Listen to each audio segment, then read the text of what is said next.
All right, welcome everyone to the November 22nd Student Advisory Council. Go ahead and have Dr. Glass just do a short intro or any information he has for you, and then we'll move on with our agenda. Well, good morning, everyone. Thanks, Tony, for the opportunity. I know that everyone's getting excited about Thanksgiving. Some of you may be off already this week. We have had several school districts that have shut down because of illness, either a combination of COVID or the flu or RSV. So that's definitely going around. So do your best over the holiday break to get healed up if you're sick, or if you're not, be careful and try not to bring something else home or back to school. But we're battling through that right now. We have a full agenda, so I'll just say welcome and thanks for being here, and we look forward to the conversation today. Great. Yeah, I know I have a couple that are actually out on Thanksgiving break, so I know they'll be tuning in later, but they did message me, and we'll double check that. So the first thing I want to do is just do a quick roll call. If you are on the meeting right now, please go ahead and type here in the chat. And then we also need to approve the minutes from the last meeting, and I'll go ahead and put those up on the screen.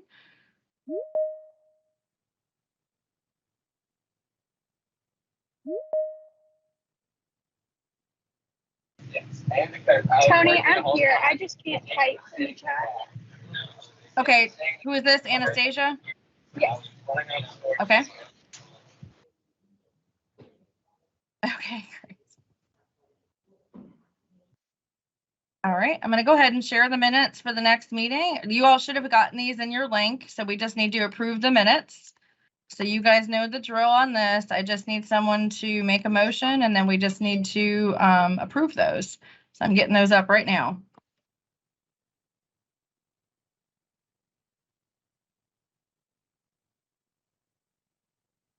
I'll give you about a minute to look over the minutes.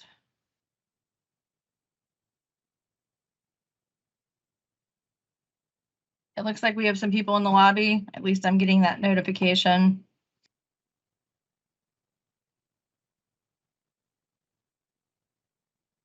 All right, when you guys have had a chance to look at those, if someone wants to make a motion to approve the minutes, we'll go ahead and do that.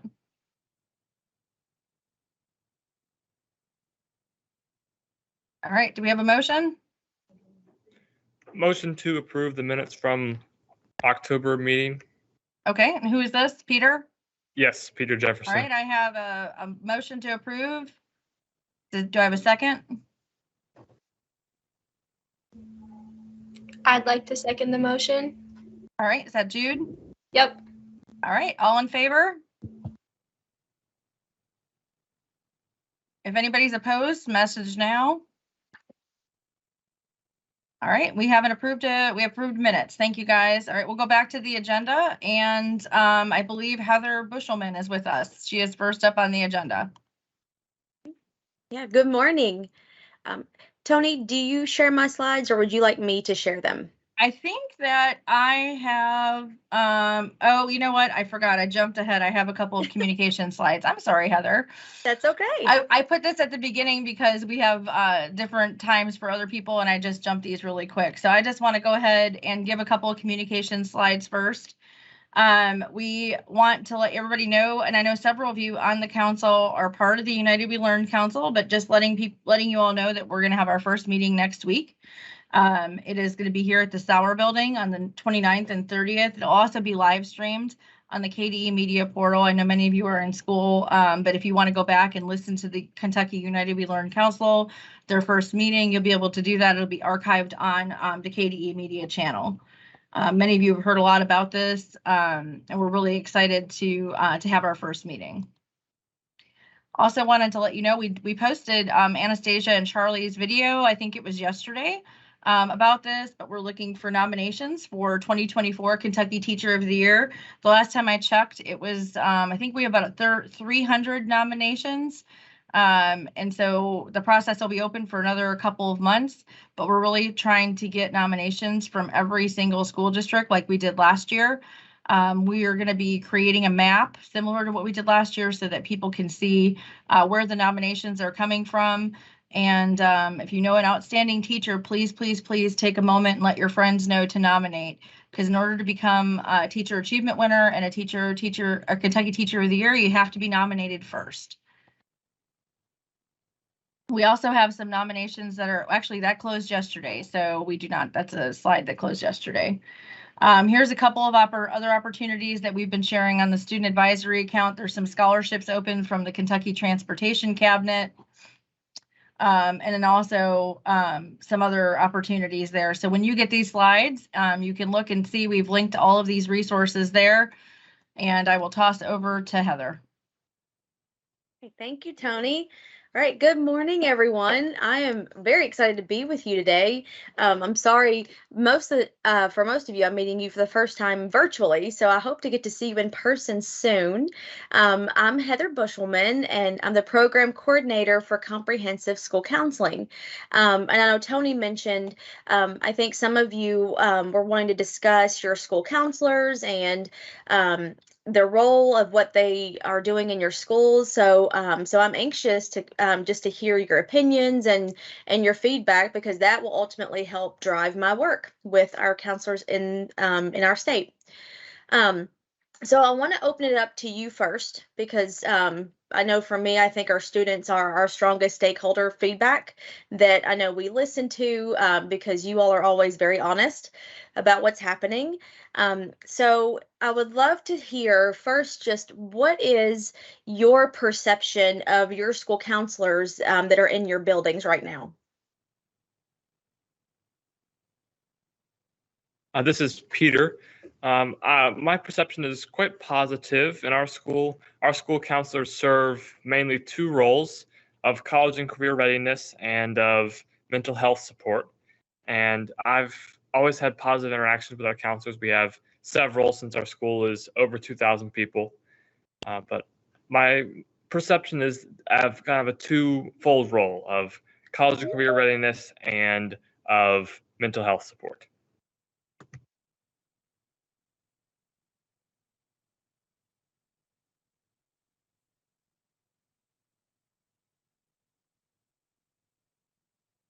All right, anyone else want to raise their hand or just pop in with the conversation? You can also write in the chat.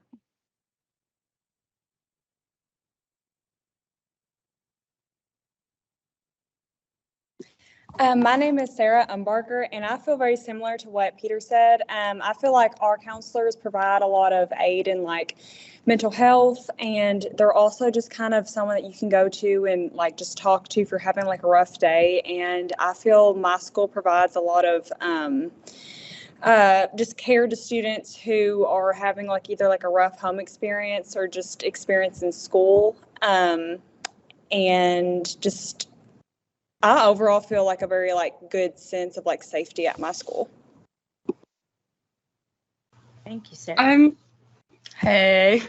I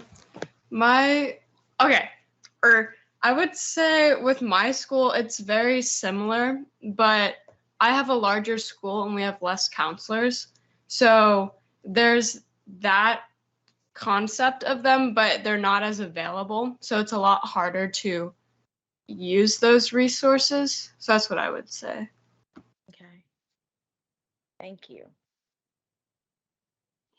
This is Rima, and I would say like for my school, I go to a very large public school with like 2,000 kids, and there's obviously like so much demand for counselors, and like we don't have that many. I think we have 3 per grade, and each grade's like 500.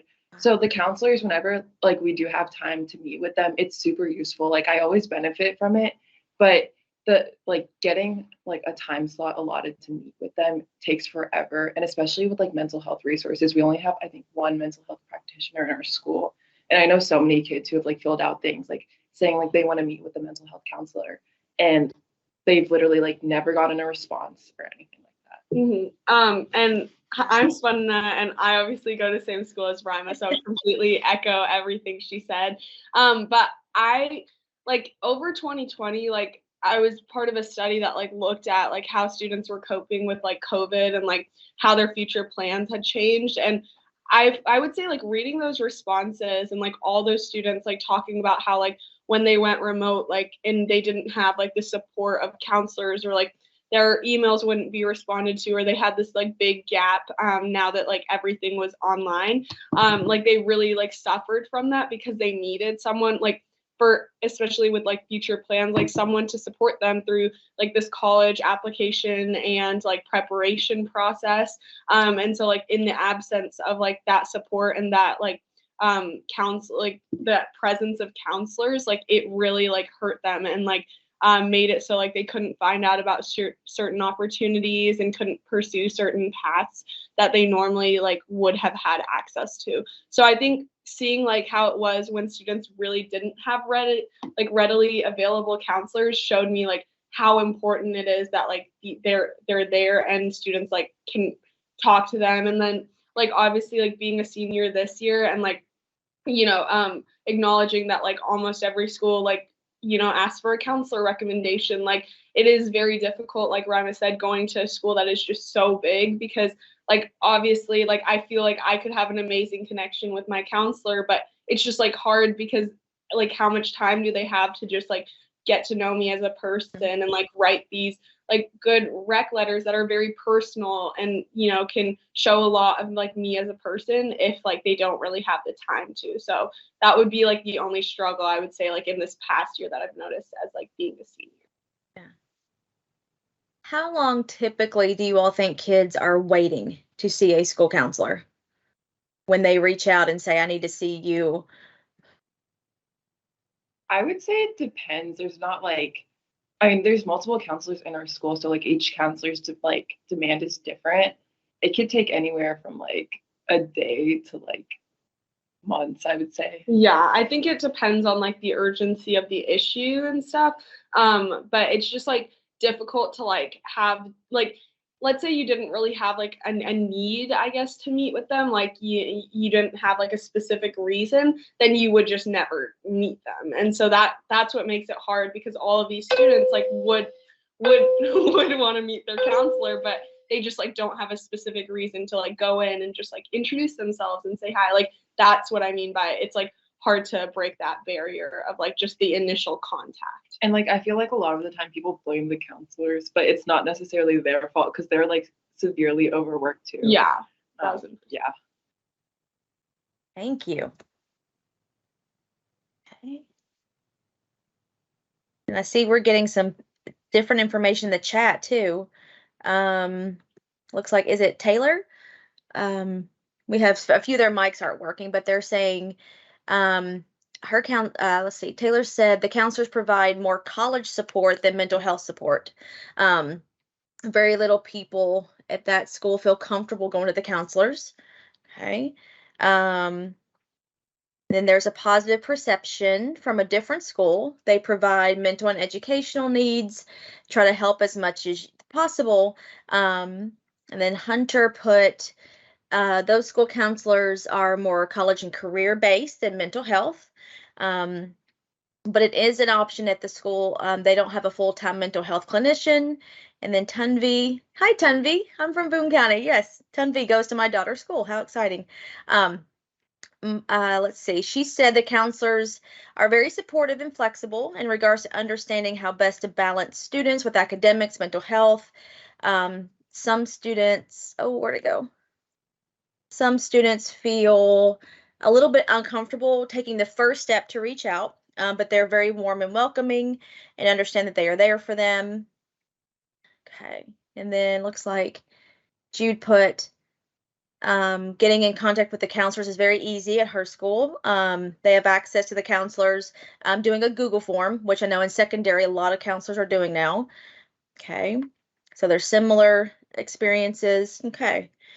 So it sounds like from a lot of your perspective, it's a lot of college and career based, which typically in high school we find that's more heavy than some of the mental health. But like a lot of you just mentioned, there's a lot of mental health needs right now for your age and your peers. And like you said, our counselors may not have time, especially if you don't have a mental health clinician on your campus. So that's a little concerning. So I know some of you mentioned you've got one mental health provider. So what's something that you would like to see changed? So if you could do anything to start promoting, for me to go out and start kind of talking to districts, superintendents, administrators, what's something you would like to see improved? Just with what you know right now about your school counseling and the services that they're able to offer you.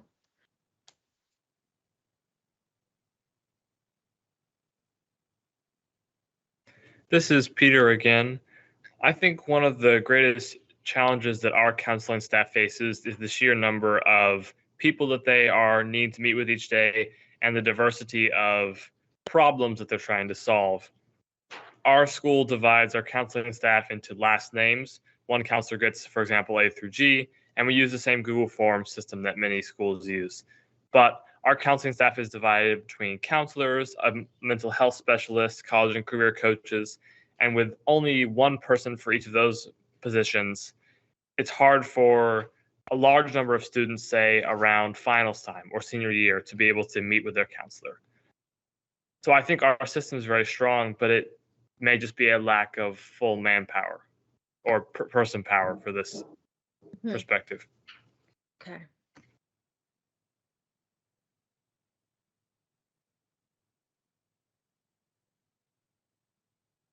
And I know Chloe's mentioned in the chat, it's hard for them to keep counselors. They've had a lot of turnover. So she said she feels like they keep having a different group every year, which of course it's hard to build relationships if there's a lot of turnover, especially with your counselor. So that's a concern. Okay. So what would you say is the biggest need right now for your age? Think about your schools, your peers. Is it mental health? Is it more on the college career, readiness side? Like some of you mentioned, having the help to guide you into that post-secondary to figure out what you're doing. What would you all say is the bigger need right now for you all?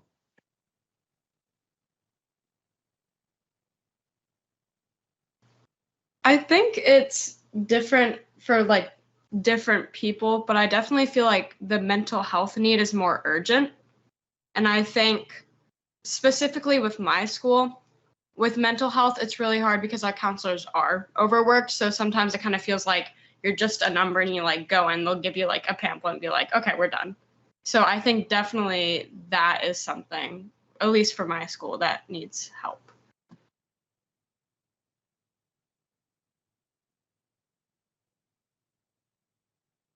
Anybody else have feedback, questions?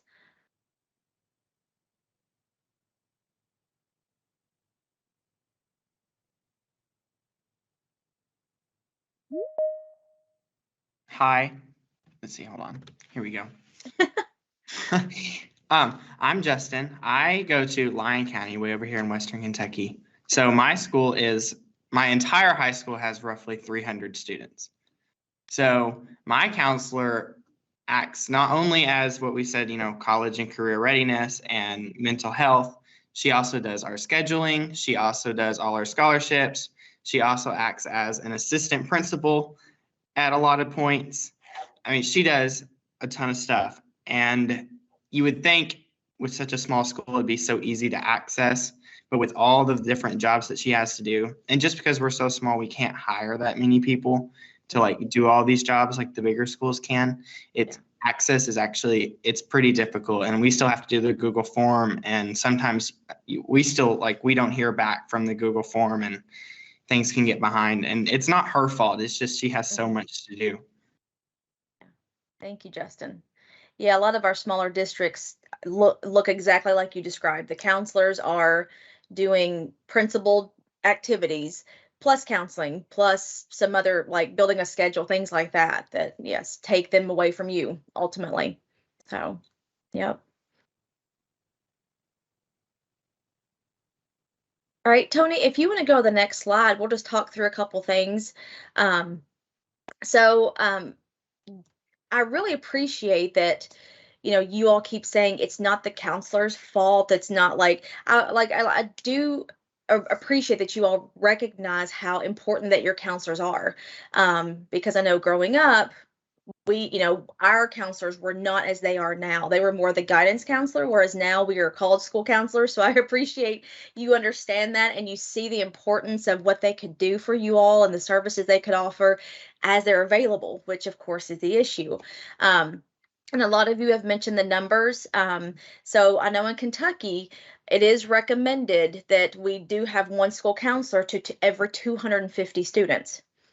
Now, the numbers are getting a little better, but in our legislation, I know it does mention as funding is available, which is part of why you all don't have more school counselors, because again, it's how funding is used and of course where they're putting their money. Some of you only have one mental health provider, maybe the district hires, maybe they are a community-based person. So it looks different around the entire state. So everything you all said is completely on point with what's happening. So a school counselor, they are supposed to have access to every student. And I know they have to triage sometimes of which students to see, kind of like you all mentioned about how there are some urgent needs, but they should be available to all of you all.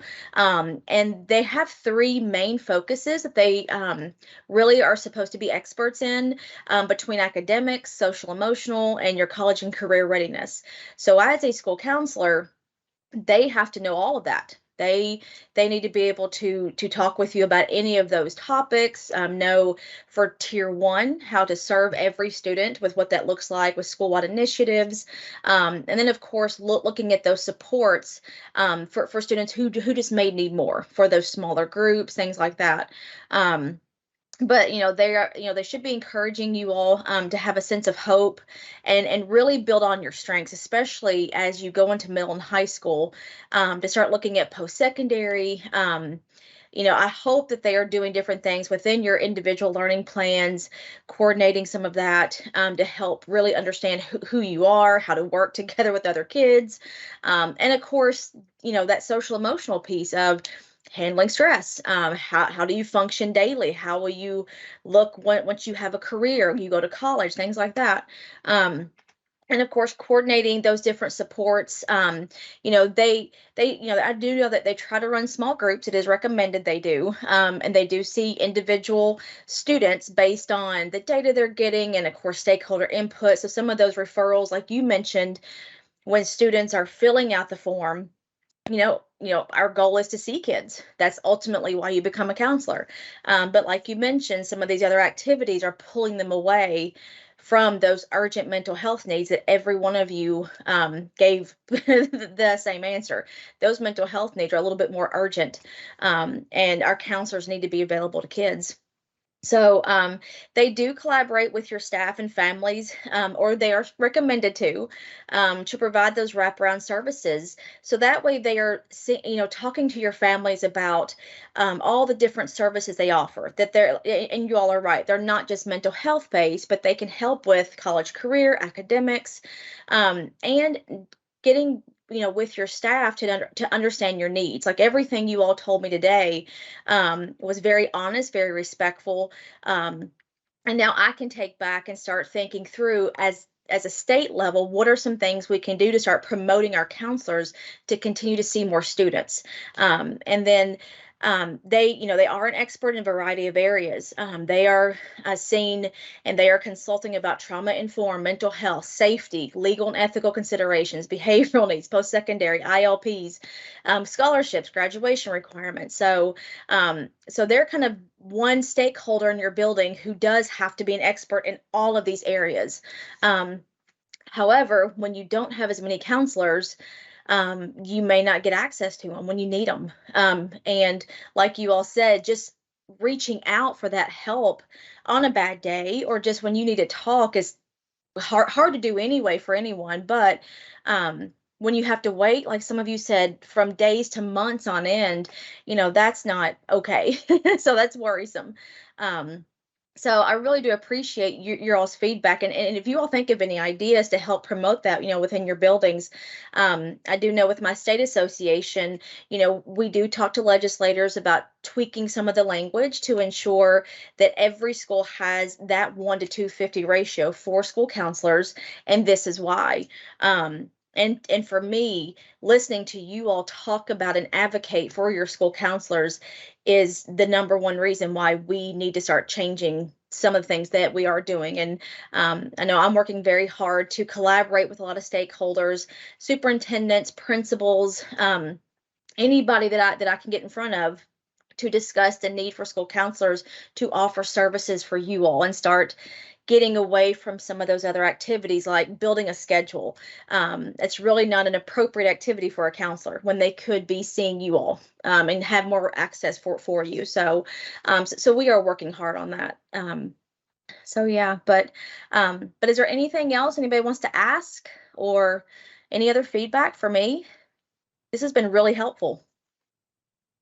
Are you able to hear me now? Yes. Yay, okay. I think that the biggest problem really at my school is they don't give a lot of information about the resources that are offered through mental health. So I know that Round County partners with Pathways to provide therapy and mental health counseling, but I didn't even know that until like late my sophomore year. So, and I only figured out through a friend. So I think just like getting the word out there that there is that help is what's really needed. Yeah, that's absolutely helpful. And that will help families too. I mean, absolutely, to know what services are offered within your building and for your community as far as those other counseling resources that they could reach out to, especially if you're not able to get in front of your counselor, then they can start reaching out as well to start helping to make sure you're getting seen for whatever is happening. So, okay. Okay. All right. Okay, anybody else have another question? Oh, I had a short other thing. Because now I'm thinking about it. I feel like a lot of the distance between students and counselors kind of comes from, especially with like COVID and NTI, the fact that most of the time that, at least in my school, that I see my counselors, it's a digital thing. And I hadn't seen like my counselor in person until my senior year. And so it's like when your counselor kind of becomes this like Bitmoji digital presence, it's a lot harder to go on down and initiate seeing them in person when you need it. So, and I think a lot of that probably comes from they don't have a lot of time to come into classrooms or do that stuff, but especially that would be helpful. Thank you, Sophia. And you're right. They may not have as much time to do that, which is what we're trying to work on. They need time to do that. They should be in front of you. But we have to look at other activities to start shifting away from them to allow them to do that, because they are recommended to be in front of students a certain time, which is also in our legislation as well. So we are working very hard to do that. So thank you for that. Okay. Okay, well, this has been very helpful, and this will be some information I know I'm going to share with my school counseling advisory council, and this will help us to continue to work with our school counselors, our administrators, because ultimately they're the ones deciding kind of what the school counselors are doing within their buildings and in their districts. So we want to make sure they are informed and they are listening to you as the students, that you want more access to your counselors, you want some more proactive information about services offered, and start getting some of our numbers down and start looking at where our funding is going for that. So, okay, but please feel free to reach out if you need anything else or have any other feedback. I'm always wanting to listen to our students, because like I said, you're my number one stakeholder that I for sure want to listen to for the feedback. All right, thank you all.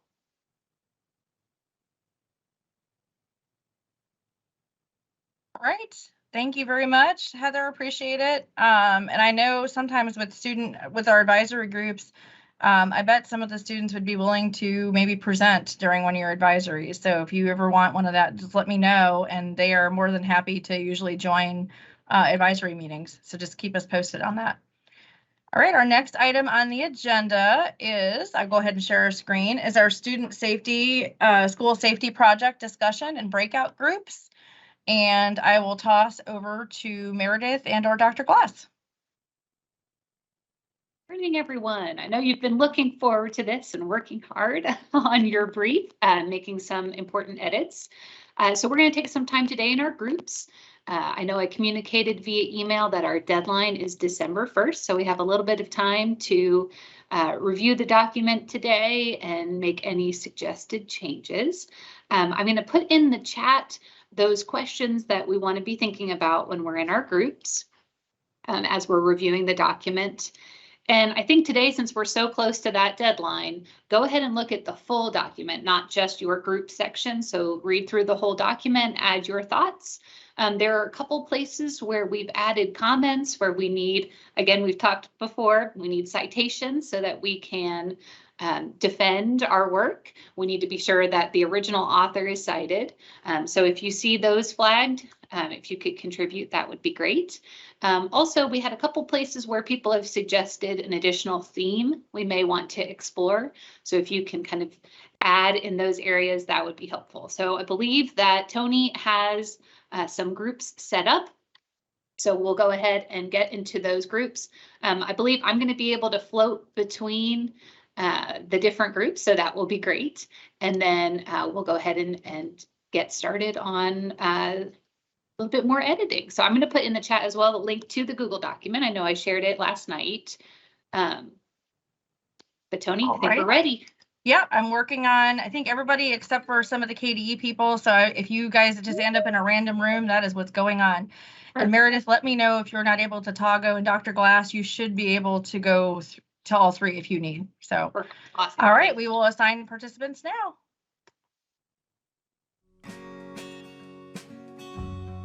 Sounds good. So we're migrating the rooms back.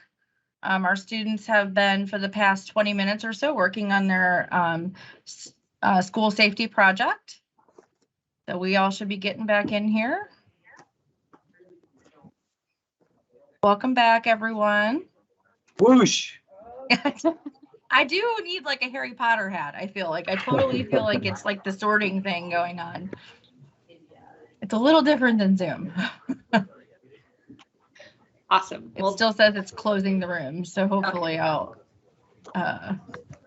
So let me know when everyone is back. Hopefully yeah, give me a second. Hopefully it's still got the little circle going. Would be fun with sound effects, the whooshing or flushing. I don't know what the right. I'll work on that for the next meeting.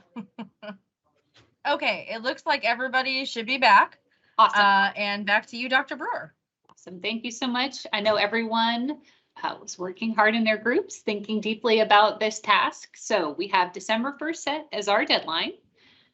So I was telling my group, what a great Thanksgiving break activity. Get yourself a little bit of pie, sit there, do a little research, do a little typing. I mean, what could be more fun than that? So December 1st, what we'll do in our office, we're going to pull a version together.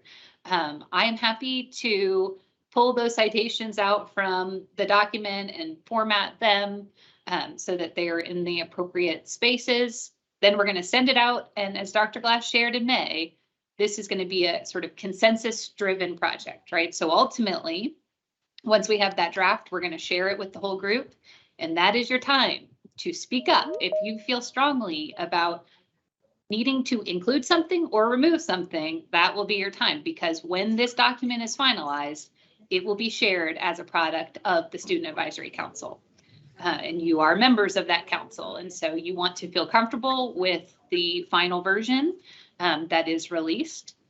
Brian did share, so Brian Perry, who is the Director of Government Relations, that once we have that draft, he would like us to kind of go through and talk about what the reception might be here in Frankfurt with what we've pushed out. Not that that should necessarily have you remove anything, but just to be thoughtful about potential audiences and to think about how this document might be received. But you guys are doing a great job. As several people mentioned, the version that we reviewed today is an improvement from the one we reviewed last time. So we are moving in the right direction. So great job, everyone. I hope you have a wonderful Thanksgiving, and don't hesitate to reach out via email if you have any questions as we work toward that December 1st deadline. December 1st. Sounds good. Christina, I wanted to make sure you guys were able to merge with group 2. And Yes. is there anything else you wanted to share out from that group, or are we good to go with group 2 and group 3? I think we are good to go. I think we had some good conversation where it was made clear that I think the group 2 and group 3 were actually more on the same page than we initially thought. So thank you. Okay, perfect. I see Peter, you have your hand up. Do you have a question?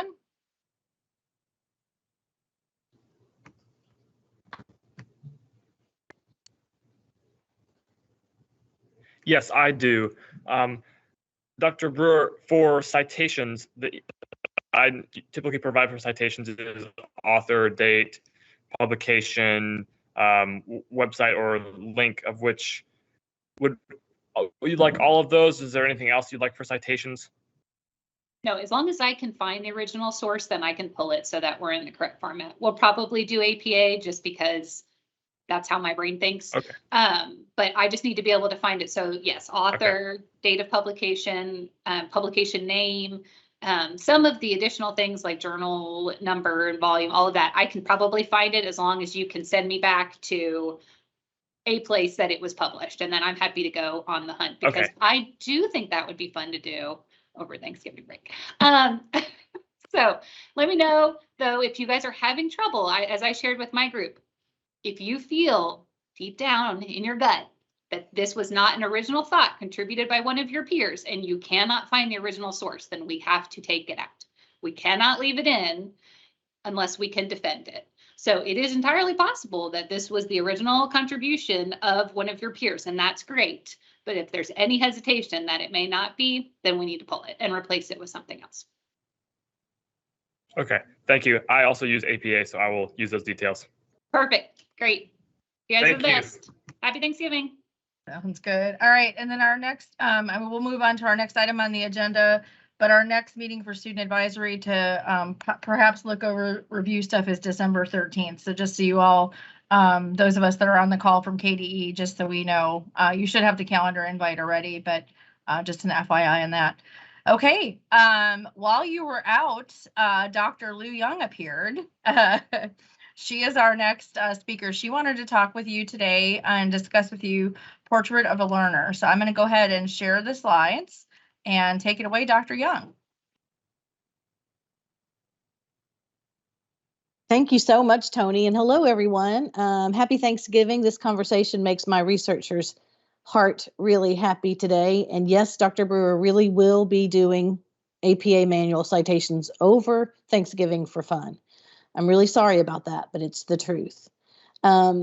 I was invited today to talk about Kentucky's Portrait of a Learner, so I am thrilled to do that. Dr. Glass, on the other hand, will be in a food coma. That also does not surprise me. So all of those things are just perfect for the holidays.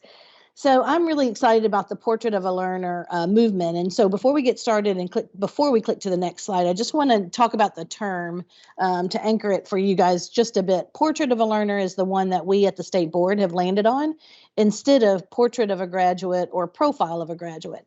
There's nothing magical about the term. If you were to look up any of those, you would get to the same sources of information about this movement. And in Kentucky, though, we chose Portrait of a Learner because we want to make sure that kiddos at the end of preschool, end of primary, end of intermediate, and end of middle find themselves in the process, not just at high school graduation. Of course, the ultimate goal is that we will begin to define what we want from every Kentucky public school graduate moving forward. Next slide, please. So I've included a definition here that my team at UK Next Gen and I like to use a lot. It's from a fellow who's going to be in Kentucky in December. He's often in Kentucky. He is the executive director of PBL Works, but he wrote a book that we use at UK called Transforming Schools with a good colleague of ours, Justin Wells. And we really like this succinct definition. And in their words, a portrait of a graduate or a profile of a graduate is a community-wide vision statement that talks about what every learner should know and to be able to do before graduating from that particular school. Again, even primary schools and elementary schools. So look at that for just a minute. This notion that it's a community-wide vision statement is really important to the process. If you go to the next slide, please, the way we often think about what we want kids to know at graduation is like the kid on the left, student A.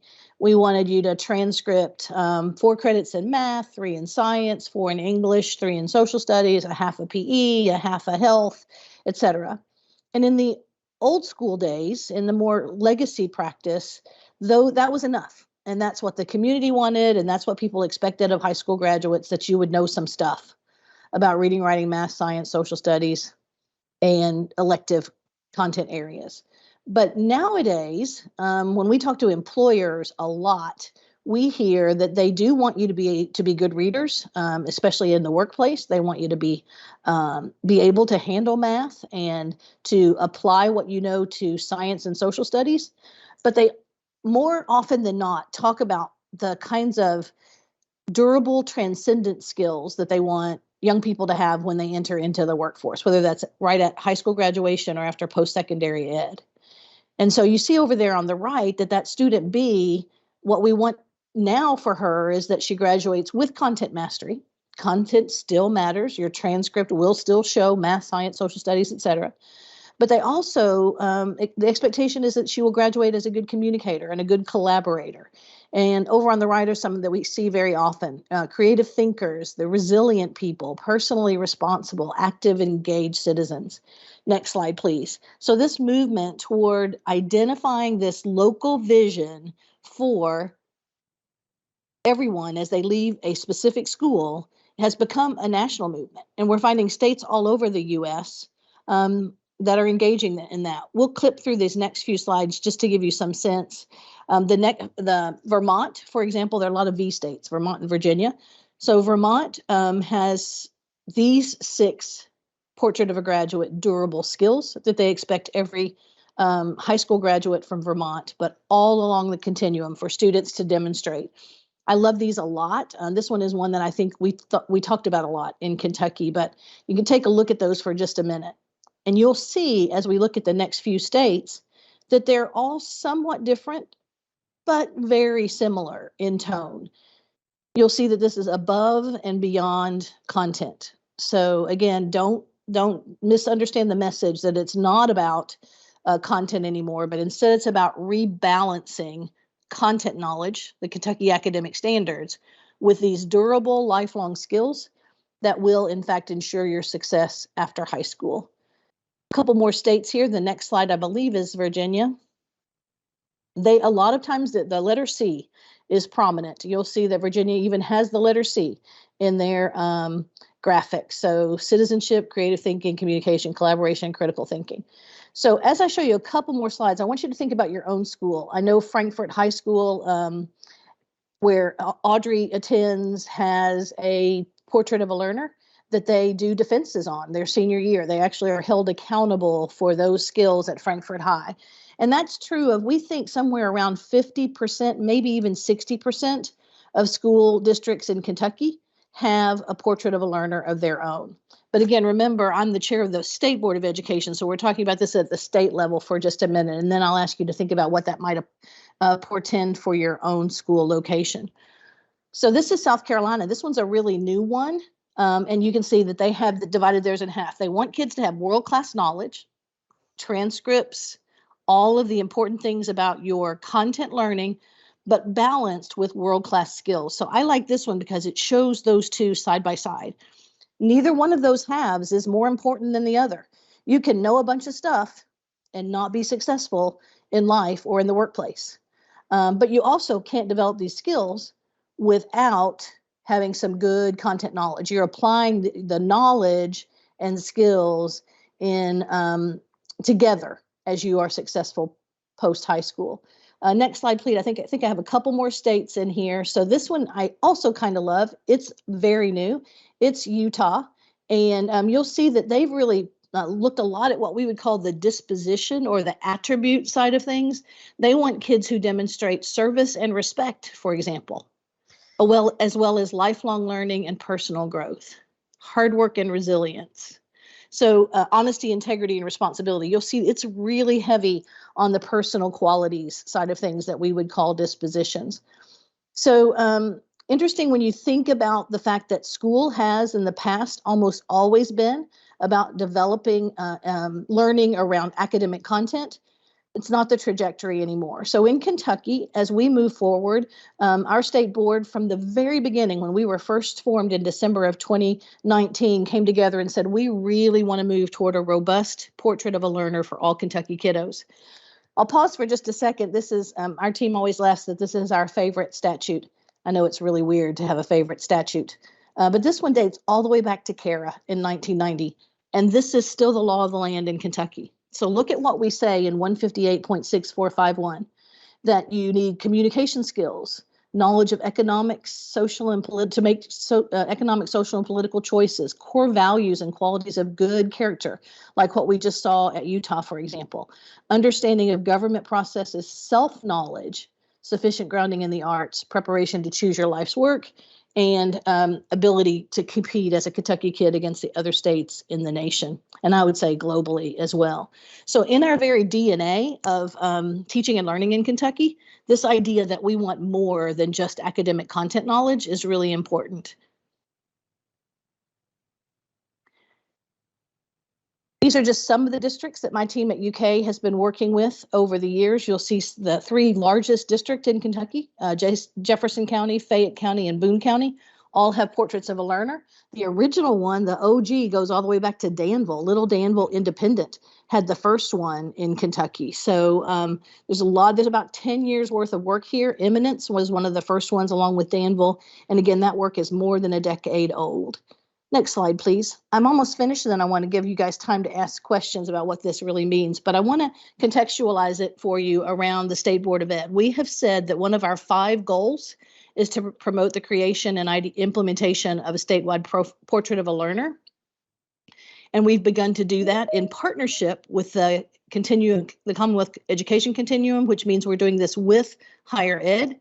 So I envision, and Dr. Glass envisions, and Dr. Thompson envisions this notion that as we, over time, work together on this continuum of learning around durable skills, that there will be a seamlessness to that effort. So if you go all the way through the Kentucky system, that we will be all rowing in that same portrait of a learner direction, so that it becomes the portrait of a Kentucky citizen, quite frankly. Next slide, please. This work was not just made from scratch. Instead, this is some work that the Department of Ed has been engaging in now for 6 or 7 years. We called them at first anchor competencies. And you'll notice, this was the old graphic, you'll notice that it circles around the Kentucky academic standards. Again, core content knowledge, still critically important. And then as you look over on the circles around that, you'll see the original thinking in Kentucky around what our portrait of a learner competencies might look like. And so we actually, as a state board, reviewed all of that work. We had a subcommittee that was charged with considering a portrait of a learner from the state. So we looked at that, and we had a lot of conversations with people, schools, community members, students, et cetera. And we decided that these were great, that we really liked them, but there was one that was missing. So if you'll go to the next slide, you'll see what we adopted at the October 11th state board meeting. We added a 6th durable skill there. Creative contributor is in addition to the 5 that you just saw that we've been working on for several years. And there was a lot of love for the creative contributor conversation as we had more conversations about it, because it really tapped into what we think is very special about Kentucky learners and frankly about American learners. And that is that the ability to be innovative and entrepreneurial and to play with possibilities and to create and contribute is something that the U.S. does better than anybody. Dr. Lee Todd on our State Board of Ed talks all the time about the fact that Kentucky has more patents per capita than any other country in the world. So this idea that we are, that we engage with ingenuity in the work that we do was really important. So those are our 6. It was approved by the State Board on the October 11th meeting. The remainder of the slides, you'll have access to these, are just kind of delving into each of those. I'll just show you the next slide just to give you an example. For each of these, we will begin to unpack what those skills actually mean so that teachers and learners and families can better understand what we mean when we say critical thinkers. So each of these will then be modeled at the state level. We don't at this time have any notion that we would be mandating portraits of a learner. So this effort really, this slide, if you want to spend some more time with this on your own, this kind of gives you an idea about what we think will likely happen as people around Kentucky engage with the Kentucky Portrait of a Learner, as districts and schools begin to align their own portraits, if they have them, with the state one. And what I think is really exciting is that this is really an important part of Kentucky United We Learn. So under Dr. Glass's leadership, we've begun to identify what a United We Learn environment in Kentucky begins to look like. And this Portrait of a Learner is a big plank in that platform to help people understand that kids are more than test scores, that learning is more than content. Not throwing it out, but rebalancing what we expect all of our Kentucky learners to know, to be able to do, and to be like. So I get all geeky and giddy about this kind of work, but I really do believe that it holds such important promise for Kentucky learners as we move forward. Because when you talk to employers, and I encourage you guys to do this, you're great interviewers. When you talk to adult employers in your community, they're going to talk to you about how important these durable skills are to your future. And so this is our effort on behalf of Kentucky P-12 schools to say we have skin in this game. We are going to intentionally develop these skills and dispositions in our learners everywhere across Kentucky. So that's the idea, that's the movement. But I think I did okay on my time. If we have about 5 more minutes, Tony, I'd be happy to answer questions either in the chat or just unmute. And then, Tony, I don't know about breakout talks. I proposed this question just as a way to get them, but I know it takes a lot of time to get in and out of breakout rooms. So you tell me how you want to move forward. Yeah, I mean, if we have a little bit more time left, if you wanted me, I don't know how many groups that you would like. I could just easily just divide the room into 2 if you'd like to do that. How many students do we have? There's probably about 26 in here, Yeah. 25. Yeah, no, let's pop them into like 5 little breakout chats. Okay. Just automatically, not manually, just randomly select those. And you guys, if you would, when you get there, I'd love to hear just a quick report out about when you hear this stuff, what does it make you think of? Maybe just I like, I wish, I wonder. What sounds good? What do you really wonder about? You know, this can be a rubber meets the road kind of a conversation, but let's say 4 minutes to 10:35 Eastern time, and then bring you just a quick chat around about this Portrait of a Learner notion. And then I'll ask you to give me some feedback on the way when you return. And then I'll also answer any questions that you might have. All right, so to make it easier, apparently since I assigned them to rooms before, I'm just Okay, gonna do put 'em back. does 2 rooms work? That will be the quickest Sure. to do sure. this. Would that be perfect? Okay, Oh, so yeah. I'm assigning you all right now. Welcome back. Everybody should be starting to migrate back into the main room. All right, and the webcast is back up and going. All right.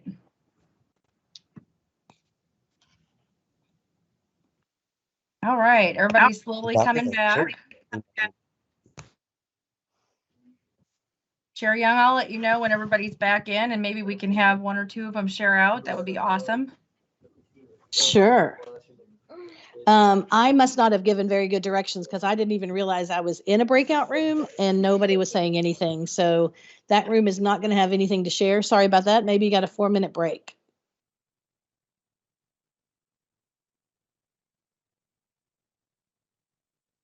All right, it's still closing, so we're still getting people back in. Tony, I have an 11:15 conflict, so just for planning purposes. Okay, I think I have you down for your activity at that time, so we'll have to figure something out. Reshuffle, yeah.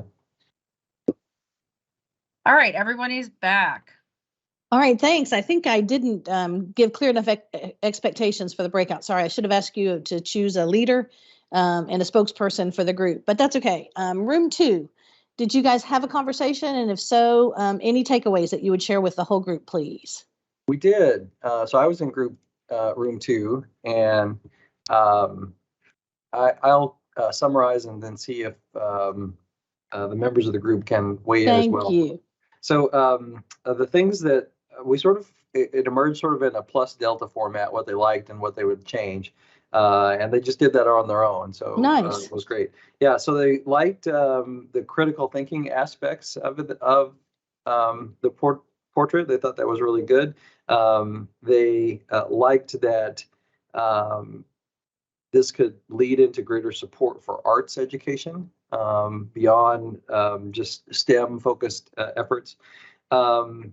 Some of the things that they suggested as think abouts or deltas were how job useful skills might be more closely embedded. So things like practical skills like interviewing and how to present and put forth the best version of yourself.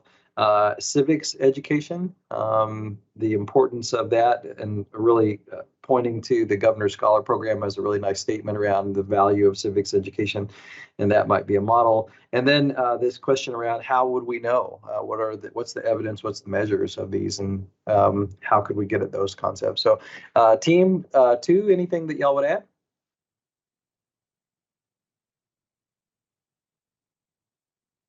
Yeah, I can go. So what I was kind of saying with the arts education is I feel like especially recently STEM has been pushed a lot. And a lot of at least at my school experience has been mainly centered around STEM. I mean, I'm at craft, so I can't say anything. I'm at a STEM school. But I like that this focuses on more than like math, science. It's actually like encouraging skills that are needed for the arts. And as someone who loves the arts, that really makes my heart happy. And also I raised the question of how would we gauge it. So like for things like core classes, it's easy to measure if you've met that criteria because you've taken the class, you've passed the class, you know. But with the more abstract ideas, how would we measure that students have actually met that goal? I love that, Taylor. First, Rowan County, like you mentioned, does have a brand new one. I think it's going to the board maybe even this month. Hunter, you mentioned you don't know about Knott County. I don't think they do, but I love it that you're going to jump in and have a conversation back in the district about what that would look like. But Taylor, I think you really leveraged kind of the whole idea behind the portrait of a learner when it comes to, so how do we know if somebody is a proficient critical thinker? Have they mastered that skill? And that's going to be the lift that happens on the part of educators as we move forward everywhere, because we're going to be asking ourselves, what does it look like if Taylor, in fact, grows as an engaged citizen over her time in Rowan County schools? And we can do that, believe it or not. These skills can be unpacked. They can be measured. They can certainly be calibrated and demonstrated. And there's a lot of research out there that talks about how a young learner can become a better collaborator, for instance, over time. And we start looking for evidence of that. Now, that evidence doesn't happen on a pencil, paper, bubble test. It happens through the work that students are doing in class and frankly outside of school as well, so that your whole experience as a learner becomes valuable in this kind of world. So how do you, so you begin to demonstrate yourself as a creative contributor. Let's say it's an 11th grade defense or a 12th grade defense, which is really common. And I think that's where Rowan is thinking about starting, by the way, Taylor. So at the 12th grade, you're going to defend your learning around those Rowan County Portrait of a Learner skills. And you're going to bring in evidence and say, look, here's what I've done. And in the arts, as a creative contributor, I've been in these productions. I've created these works, or in a very divergent way, I think really differently about solutions. Let me give you an example of that.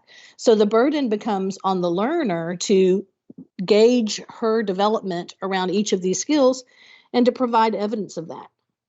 I always tell people it's a lot like the driver's test. You have to pass the multiple choice test, read the book and learn the stuff, but you got to get in the car with the trooper and prove that you can do everything that you learned from the book. So for me, your transcript is like the book, and your portrait of a learner is like your time with the trooper when you demonstrate what you can do with what you have learned. So some examples over here: holistic approach about school, fitting benchmarks outlined in the portrait of a learner. That's genius, Bentley. That's exactly the kind of things that we're talking about. And yeah, I'd love to have an offline conversation about that, Hunter. I would love that. And one of the things that we hope by modeling the state level portrait of a learner is, in fact, that this movement will catch fire across Kentucky and that schools will engage their young learners and their adult learners more and more about what the portrait can mean for Kentucky United We Learn and for the future of assessment and accountability in Kentucky. There's some big ideas there.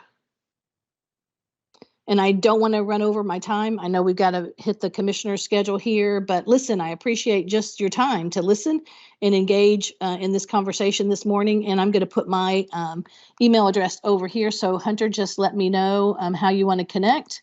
Anybody, oops, I almost put my UK address. I'll put it over here, and you are welcome to reach out if you want to follow up on anything. All right. Thank you, Dr. Young. We really appreciate you taking the time this morning. We know you have a busy schedule as well, but I know you love talking with our students. So really appreciative of this time. Our next item on the agenda is we're going to talk about the 2022 Kentucky Youth Risk Behavior Survey. We have Stephanie on. Stephanie, are you here? I'm here. Perfect. And I think that you're going to be sharing your slides, correct? Do you want to share and then I can take control? Does that work better? Yes, I could do that. Just Is that okay? let me know. Hopefully I'll get some sort of a notification. I think it will, hopefully.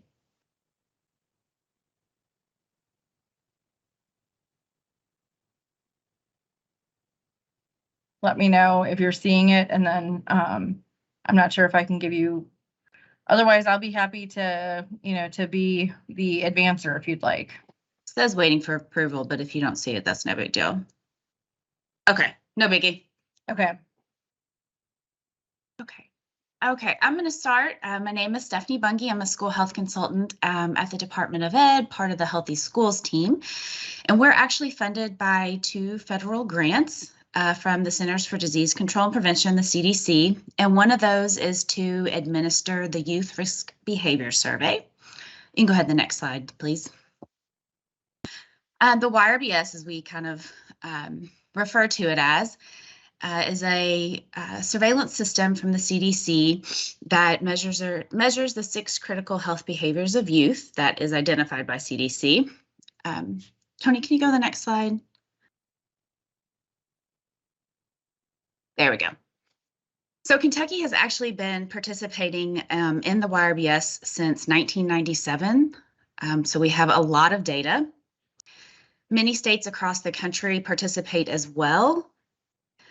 Some have their own kind of state level survey, but most states receive some funding from the CDC to administer this. It looks at injuries and violence of youth, alcohol and drug use, tobacco use, sexual risk behaviors, physical activity, and dietary behaviors. We have a partnership with the Division of Family Resource and Youth Service Centers to administer the Youth Risk Behavior Survey every other year during odd-numbered years. So it goes out to about 40 to 50 middle schools across the state that are randomly selected, as well as around 50 to 60 high schools across the state that are randomly selected. So not every school in the state or every district participates. And then within those randomly selected schools, then there are about 3 to 5 randomly selected second period classes that participate.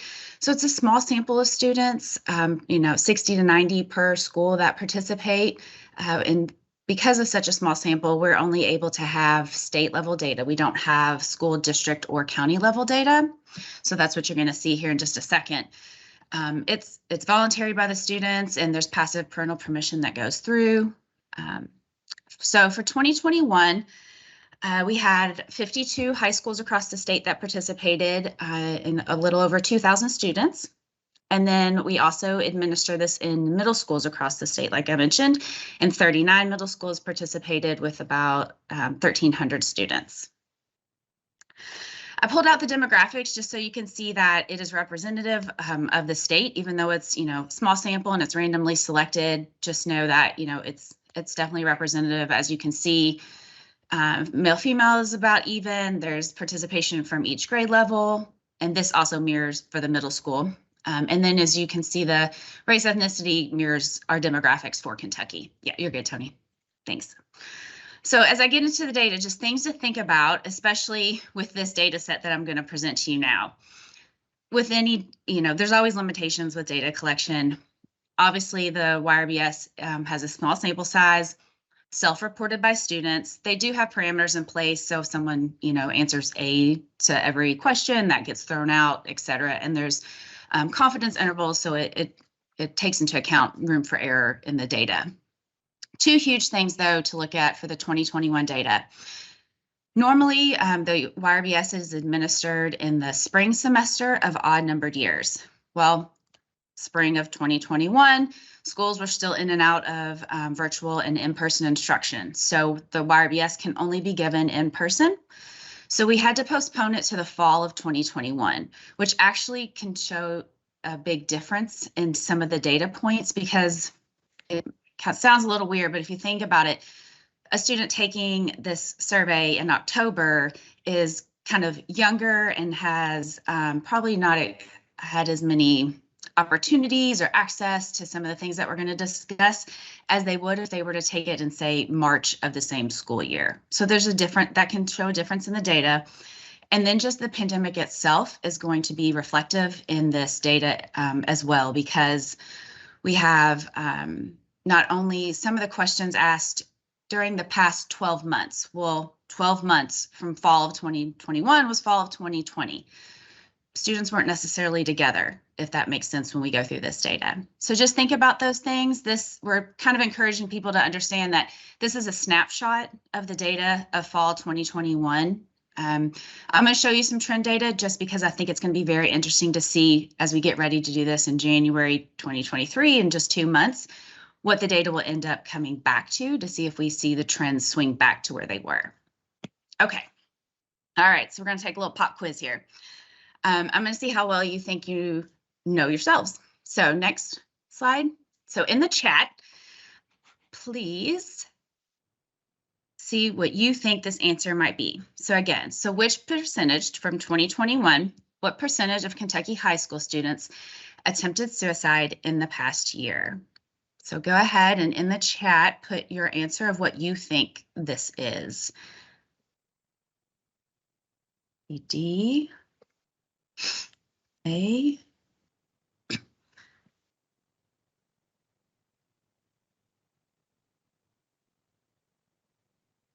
Okay, a lot of A and D. Okay, next slide, we'll have the answer. Right, and the correct answer was 9.5%. So definitely some of you had that correct. And just as a side note, the middle school percent was 9.8, and we did not actually see any significant change from 2019 to 2021 with this one. Okay, next one. What percent of Kentucky high school students have ever used an electronic vapor product? We've got 53.7, 45.1, 24.1, 68.4. Okay, let's see here. E, A, D, D, B. Okay, I think I see a couple A's, mainly D and B. Okay, next slide, Tony. And the correct answer was actually 45.1, so B. Some of you definitely got that correct. Just to point out here, the middle school percentage was 24.1 for the same question. And then the 53.7 was actually the percentage in 2019. So we actually saw a significant decrease from 2021 to 2019, which doesn't make sense in a way because anecdotally what we hear from schools, districts, I mean, anyone that works with youth is just how prevalent electronic vapor product use is. But again, thinking about the time frame and when this was asked and things like that is something to take into consideration. So again, it'll be interesting to see what happens in 2023. Okay, next question. Oh, sorry, not question yet. Something to point out with this, the data is while I'm just showing you kind of the total percentages, it can be broken down so much. There's just so much rich data within the YRBS. But all of the data points can be broken down to male, female, grade level, and race and ethnicity. So we've got a lot of data within here. I'm just showing you some simple like overarching percentages today, but I just wanted to make you aware that you can dig so much more into this. Okay, sorry, Tony, next slide. Okay, next one. What percent of Kentucky high school students have ever used marijuana?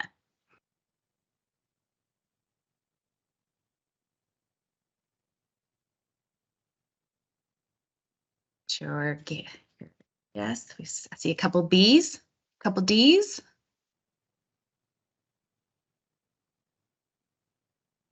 D's, B's, C, E. Okay, go ahead to the answer, please. Thanks. Okay, the correct answer was actually B, 23.1. The middle school data showed that it was 5.9% that have ever used marijuana at the middle school level. And again, we've seen another significant decrease from 2019 to 2021 with students that have ever used marijuana. So something else to, I mean, it's a positive decrease, obviously, but we'll see what happens. LGBTQ students, I'm actually going to get to that. So hold that thought because I actually have a couple slides specific for that population. So hold that thought. Great question. Okay, what percent of Kentucky high school students have ever had sexual intercourse? A, 30.7, B, 51.8, C, 44.7, D, 39.2. C, B, C, D, D, A.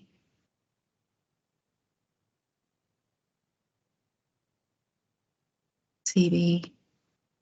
Okay, all over the place, I think, with this one a little bit. All right, let's see what the answer is. All right, the correct answer was A, 30.7. And I pulled out a lot of these numbers because while we have, we're lightly taking into account the trend from 2019 to 2021, which as you can see was almost a 9% decrease. Overall, throughout the years, the past like 10, 12 years, there's been a significant decrease in this overall. Okay, I think I've got 3 more for you. What percentage of Kentucky high school students eat vegetables 1 or more times per day? Go ahead and put your answers in. And as you can see, this survey asks a lot of different things, but these topics, I think, I obviously am going to say are all very, very important, but it also affects your learning and students' learning and definitely something we have to take into account. All right, I see D, B, C. I think this one looks like it's kind of all over the board too. Another C. All right, and the answer is D, 47.8. So a little less than half of our students are eating 1 or more vegetables per day. Okay.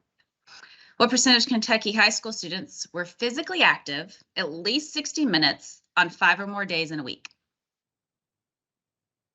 Wow, yeah, I agree.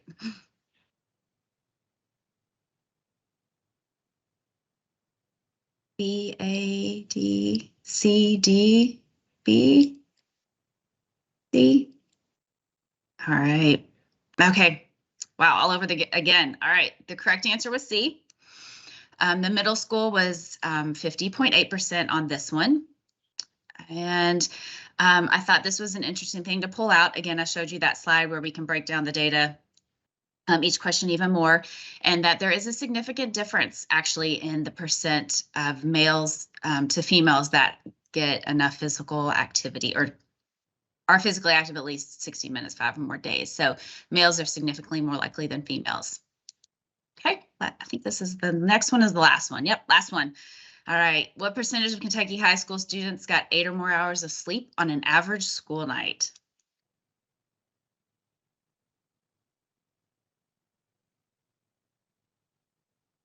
B, A, A. Lots of A's. Okay, answer, you were definitely correct at 20%. And then the middle school for this question was actually 43.1%. I throw in the sleep question just because all the research and data, and there's more and more coming out all the time, is the amount of sleep just affects your mental and physical health so much that I think it's something we don't take into account enough when we're talking about a lot of these issues. Certainly not in that 20%. All right, I'm going to go over just a few more data points. I don't want to overwhelm you too much, but just to pull out some highlights from the middle and high school. So these are some of those trends. Again, we're going to tread lightly on what the trends are, but I want to show you them again because I think it'll be interesting to see what happens in 2023. We did see an uptick in students that experience sexual dating violence. Obviously, we're going to see that decrease of bullying on school property, and a big part of that is because students weren't in school as much. So that's definitely going to play a role. We had a decrease in that currently, the term is currently drank alcohol, but that means they had a drink of alcohol other than a few sips on one of the past 30 days.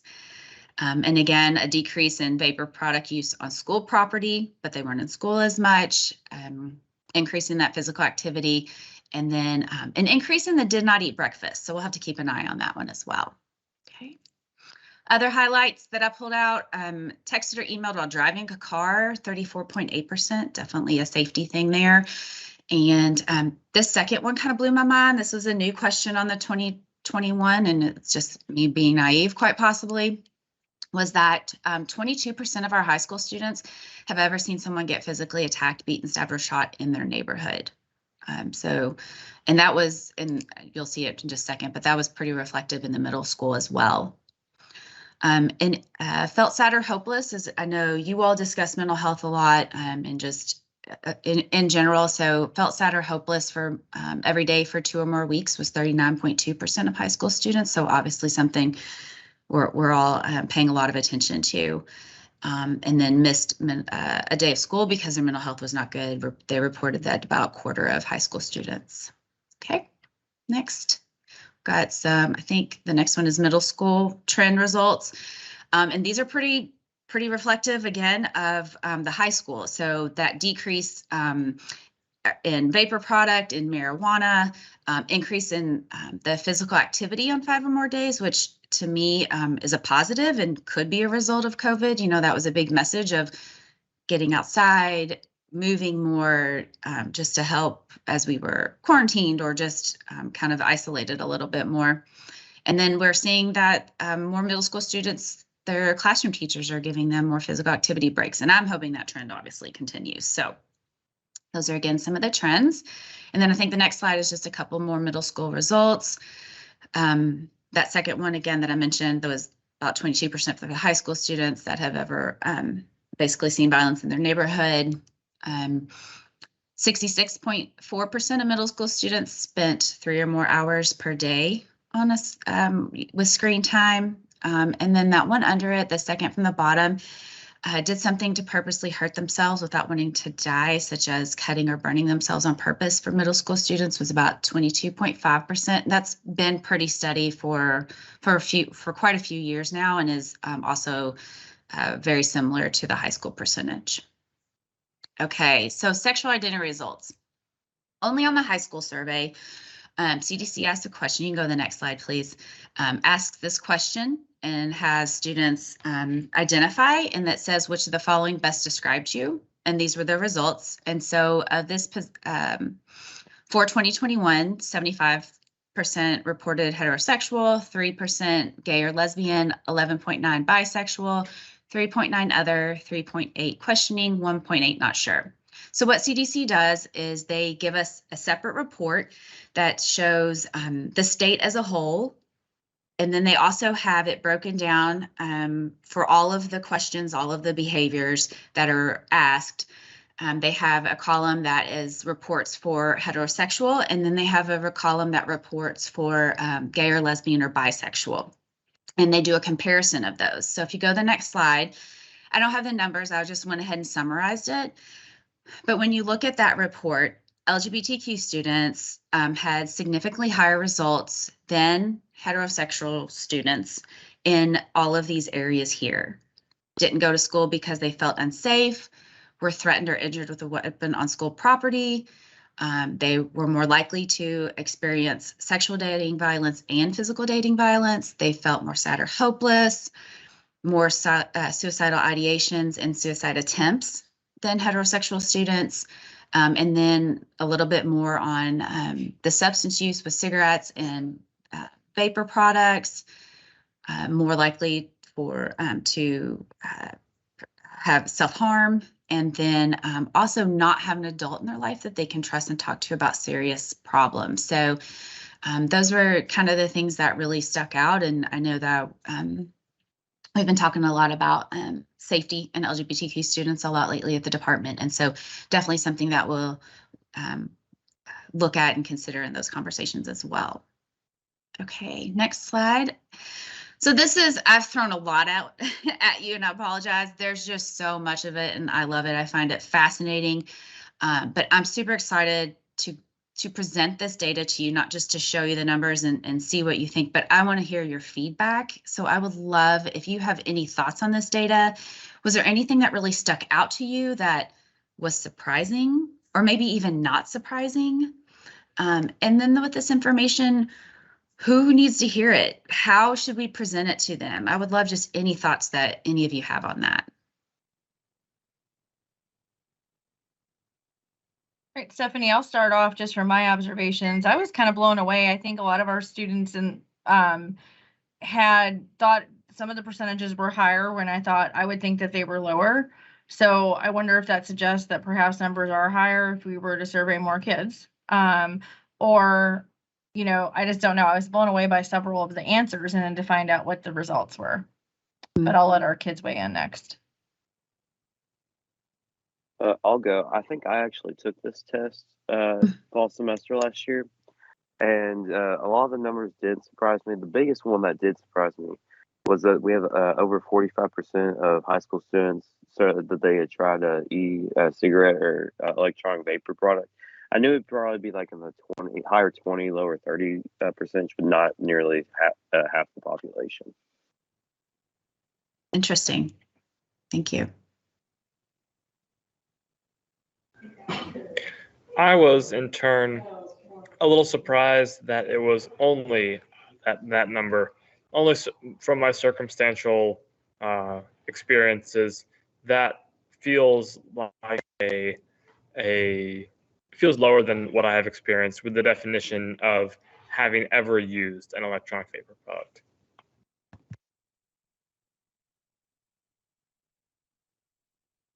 I think that's a consensus that at least of the adult population and that have worked with schools thought that that would actually be higher. But in checking with colleagues that also do some surveying in the schools, if you've ever taken the KIP survey, Kentucky Incentives for Prevention, it's very similar to this. But when I talked with them, they saw actually the same trends that we saw. So again, it's going to be very interesting. And I see that comment, yes, about helping with the LGBTQ issues. Definitely. Thank you. Anything else that stuck out or any other ways to use the data? Yes, please. I think Sophia. Definitely the attempted suicide rate stuck out a lot to me. I did not expect it to be that high. And then it made me think about like what my school does for suicide prevention, and I guess like the importance of doing that. Yes. And being more intentional with training on that as well.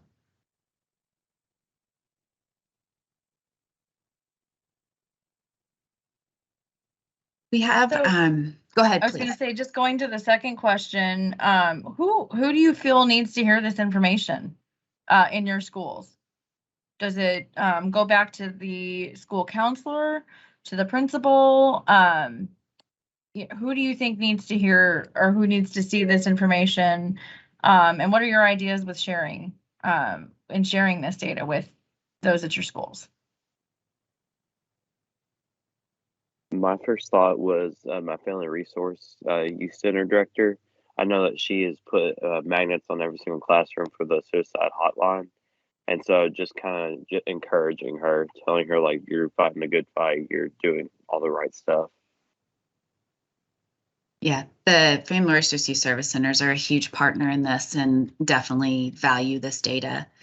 I'll say we have some amazing health education teachers across the state that also utilize this data. And not only do they present it to their students, but they also use it to kind of guide the work that they do as they teach students skills that are needed around health education and seeing what the major issues and topics and things that students are going through and utilizing that to help them work through all the different skills that that are needed for health education.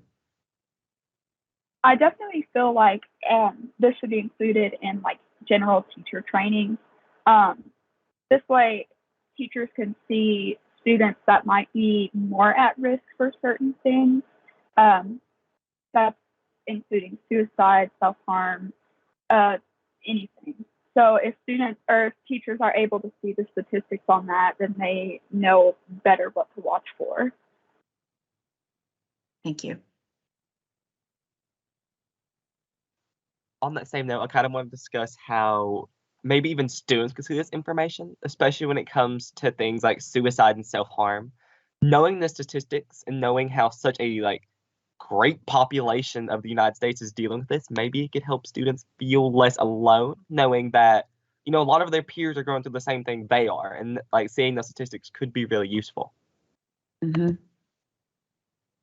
I agree. It helps normalize, not normalize, but I think it helps students maybe feel not so alone, that they're not the only ones that are experiencing, mental health issues or dealing and struggling with substance use. But, and I think sometimes you can turn it on a positive note also, even in the sexual intercourse, not every student is participating, and we have more students being more physically active. So those are some, those are positive things that I think you can spin and present as well.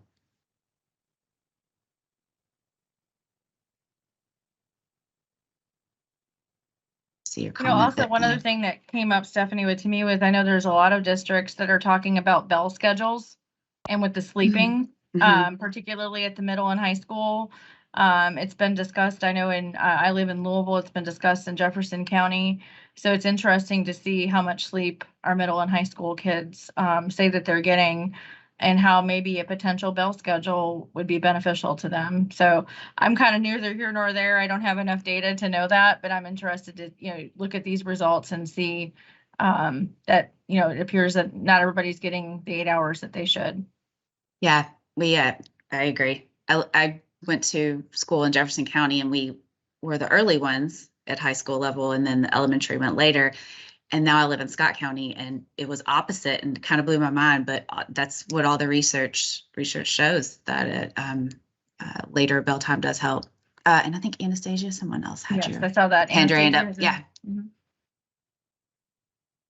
So I'm not even complaining. I was just gonna say, I know how you, Tony, were talking about how in Jefferson County, they're changing the bell schedule.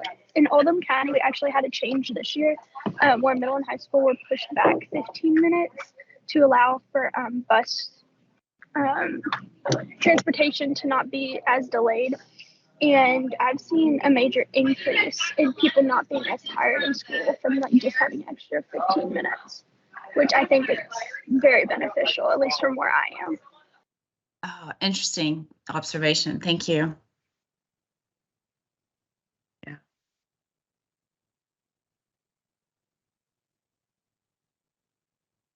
All right. I think these are all great observations. Thank you. And I think it's real beneficial for, for people to reach out. Oh, I accidentally hit not the slide. I was sitting here about to say, here is Stephanie's contact information, and then it went away. Yes. So you'll see in the link that we provided a link for you to the YRBS survey. We will also include it in our exit slip information for today that you can fill out. And as always, all of these slides will be available for you as well. Thank you so much, Stephanie and team, for coming and sharing these important results with our students and our staff. And we will go to the next item, which is Dr. Glass, but I know he only has about 3 minutes. So I don't know, Dr. Glass, if you want to. I think we're going to just have to push this to next time. Okay, that'll work. I can quickly go over a couple of closing items, and then everybody can have about 15 minutes left. I did want to let you know, I did have a couple of communications related items. I just wanted to let you know that we have, with the holidays coming up, many of you have asked how you can help some of our students and schools that have been impacted by the July floods in Eastern Kentucky. And KASA is holding a winter coat drive right now for flood impacted districts. And we will make sure to include a link on how you might be able to help with that. I know that they would appreciate some support there. And then also through Kentucky Teacher, which is our KentuckyTeacher.org website. If you go onto the bulletin board items, so the little prompt for bulletin board, you will find all of the information that we're putting about scholarships and other student opportunities, including, student athletes are invited to apply for 2023 Ag Athlete of the Year scholarship. There's video contests. So there's lots of resources there that you can check out. We always try to bring those opportunities for you. And we would love to amplify more student experiences and opportunities. And if you have an idea or would like to write for us for a Kentucky Teacher, please let us know, because student voice columns typically do very, very well and are often picked up by publications across the state. I've even had several across the country reach out and ask to publish some of our op-eds. So just some opportunities for you to think about over the break. If there's something you'd like to write about, perhaps it's about some of the survey results we saw today. So just let us know, let us reach out and let me know what we can do. We'll close again with just a reminder about our next Student Advisory Council meeting is on December 13th. It is virtual, so just make sure you have plans to attend for that. I will make sure you have the calendar invites in your boxes.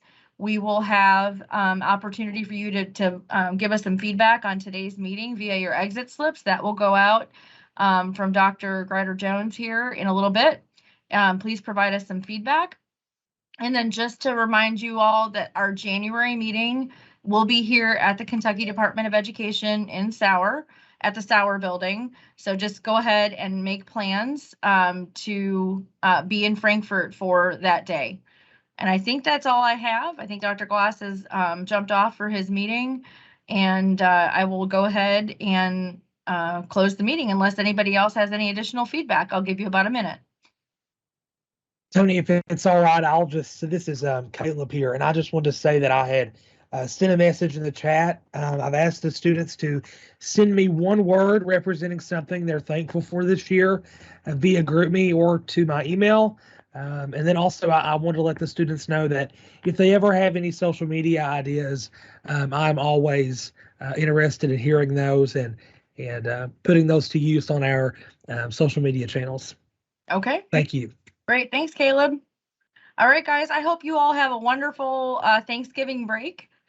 Stay safe and try to get some sleep, more than 8 hours. I highly recommend it. Although sometimes I don't make the 8 hours, it is good to have the 8 hours of sleep. Dr. Woods-Tucker, I saw that you came on as well. Did you have some parting words for us? Tony, as a great communication expert, you are so perceptive. Yes, I do. I would be remiss if I did not mention to the group, especially to Anastasia, in the next couple of weeks, we're going to finally kick off the DEIB podcast. And Tony, thanks for your assistance, and certainly thanks for having Rosalind in your office work with us with our DEIB efforts in the Office of Teaching and Learning. So we're happy in the next couple of weeks to kick off our very first podcast. And this was an idea that Anastasia and I had. Can't believe I'm starting my year 3 here in the Kentucky Department of Education. But Anastasia and I talked about this, and she said, Dr. Tucker, we probably should have a podcast featuring stories of students across the Commonwealth. And as Caleb mentioned, if you have any social media ideas, please get those to him, but also podcast ideas. We want to hear from you because this is about you. And as Tony said, we want to make sure that we have communication channels open for students and representing our students, and certainly have a safe holiday. Awesome. Well, thank you guys. We will obviously we will make sure we can we'll answer that question for you, Bentley, and make sure that there is a way for you to access it. Typically with a lot of podcasts and accessibility, we provide like logs so that you're able to kind of read along or read the transcript. So we'll check that and obviously absolutely ensure that those with disabilities are able to also participate in the podcast. And please send us some ideas, everyone, if you think of something, and we will share information with that as it gets rolled out. Thank you all. Have a great Thanksgiving, and I'll see you all on December 13th.